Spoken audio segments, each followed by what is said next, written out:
All right, we are standing right on the edge of the next huge leap in AI. And look, forget about AI that just, writes an email for you. We're talking about AI agents, a whole new kind of software that can actually do things on its own.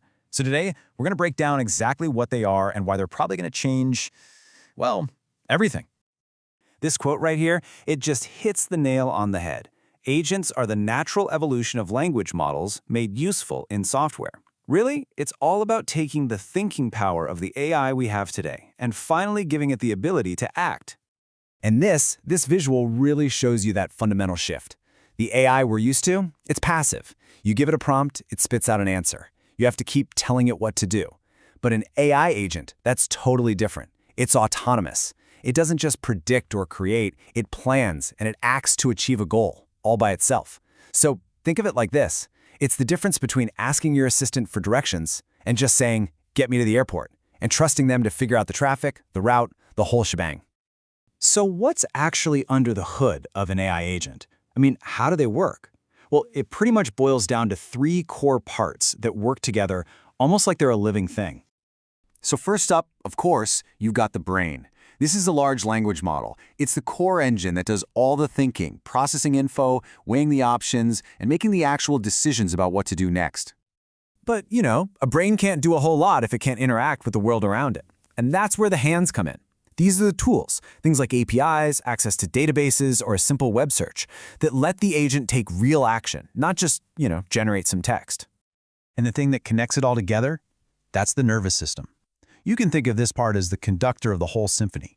It's what manages the agent's memory and its actions, and it makes sure that the brain's brilliant plans are actually carried out correctly by the hands. So, this brings us to the agent's basic operating cycle, which is this really simple but incredibly powerful loop. First, it thinks, it analyzes the goal and comes up with a plan. Then, it acts. It uses one of its tools to take the first step. And finally, it observes what happened, learns from that result, and then just repeats the whole cycle until the job is done. Think, act, observe. Now, it's super important to remember that not all agents are created equal. We can actually sort them into different levels of complexity, each one building on the last. It's kind of like we're leveling up our new digital partner. Okay, so let's start at the beginning, level 0.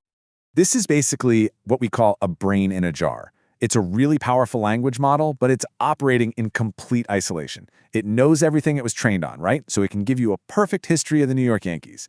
But because it has zero connection to the outside world, no hands, it has no clue who won last night's game. All right, let's move on up to level 1. At level 1, we finally give that brain some hands.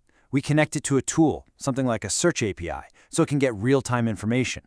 Now it can think, I need live data. Then it acts by doing a search, observes the result, and can tell you, yep, the Yankees won 5-3. Just that one simple connection makes it so much more useful. Now for level 2. This is where things start getting pretty strategic. A level 2 agent. This one can break down complex, multi-step goals. So if you ask it something like, find a good coffee shop halfway between these two places, it doesn't just do a search. No, it creates a whole plan. Step 1, find the midpoint. Step 2, search for coffee shops right there. Step 3, filter those shops to find the good ones with high ratings. It can reason and act through multiple steps to get you what you want. Okay, at level 3, the whole paradigm shifts. We're moving from a single agent to like an entire team of agents.